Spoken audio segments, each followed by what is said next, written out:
On the steps of the White House, How are you? an extraordinary transition began. Melania Trump came bearing a gift from Tiffany's before the relaxed Obamas posed for a final photo and escorted America's new order on a short but guarded drive to the halls of power. Hello, everybody. The reality TV star, still aware of every camera, gave a signature thumbs up, celebrating with the smaller than predicted crowd.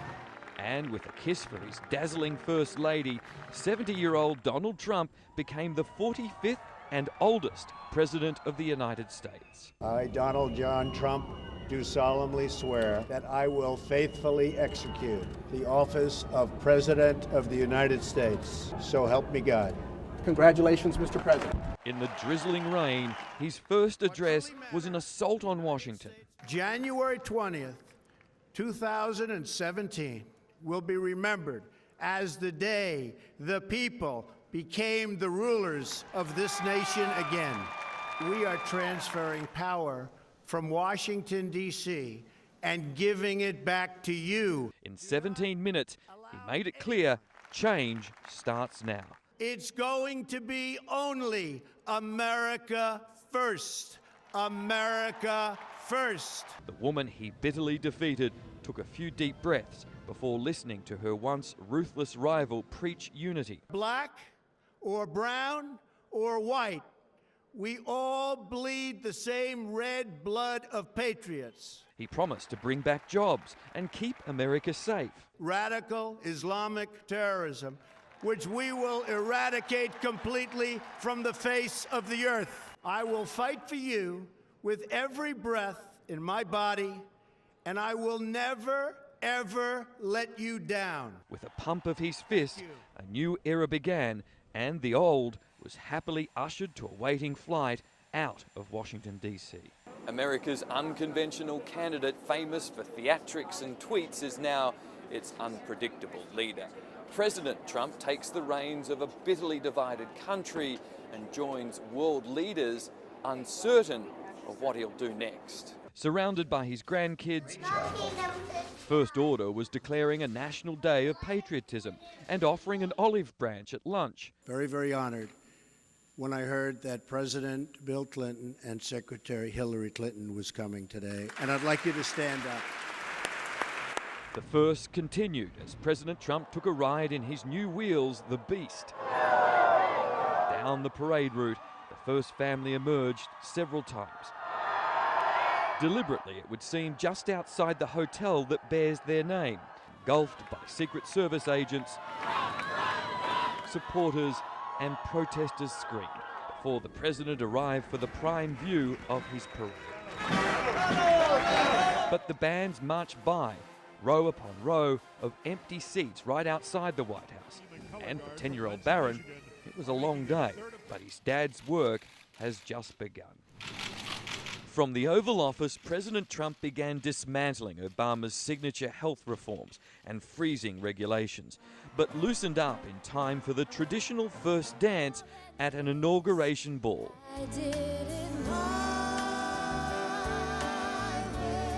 The Trump way is the new way for at least 4 years.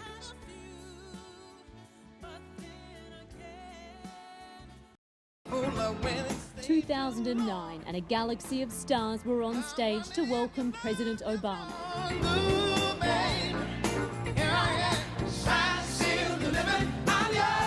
Now, 8 years on, the big names are gone. Celine Dion, Andrea Bocelli and Elton John all said no. Saying yes, teenager Jackie Evancho from America's Got Talent and country music singer Toby Keith.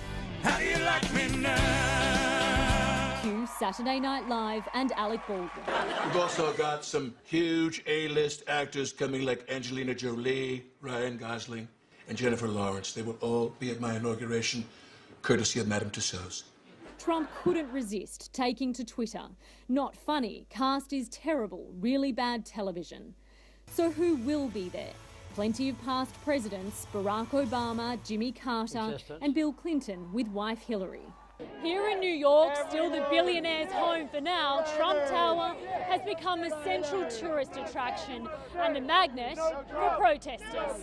He's a disgusting person. I feel it's an abomination to our country to have him represent us. Donald Trump has assaulted this country in many ways, and he can't be allowed to continue to do that. But there are those who can't wait for Trump to be sworn in.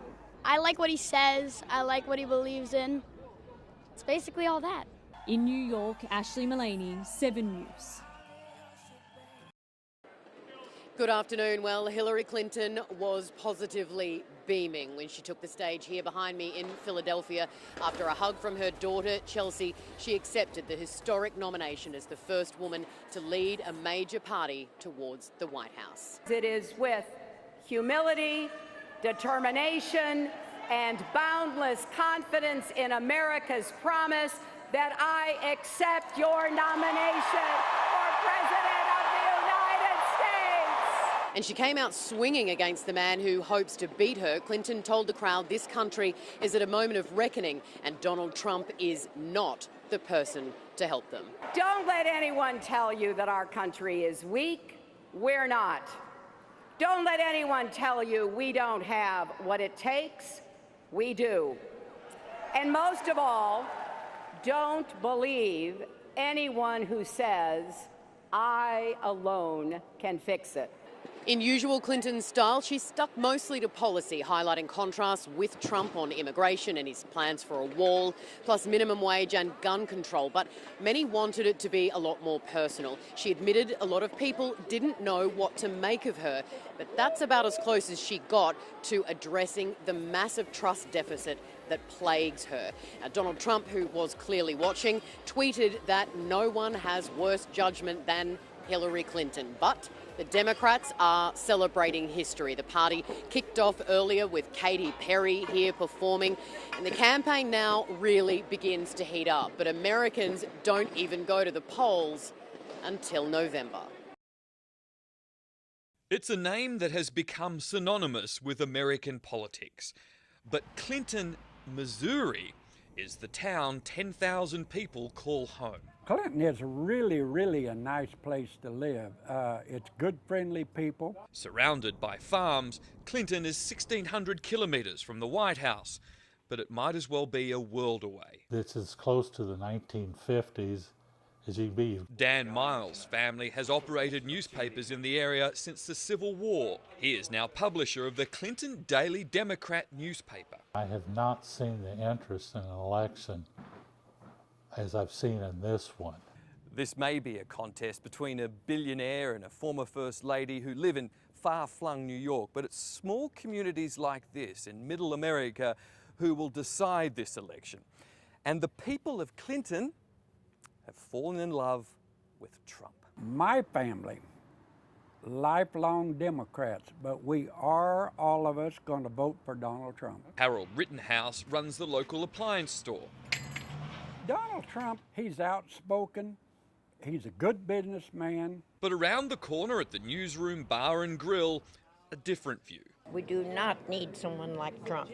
What do you think of Donald Trump? What do I think? You haven't got time. In Clinton's City Square, there's a statue honouring ancestors who fought for the Confederate Army, a reminder of how divided this country has been. In Clinton, Missouri, Mike A. Moore, 7 News.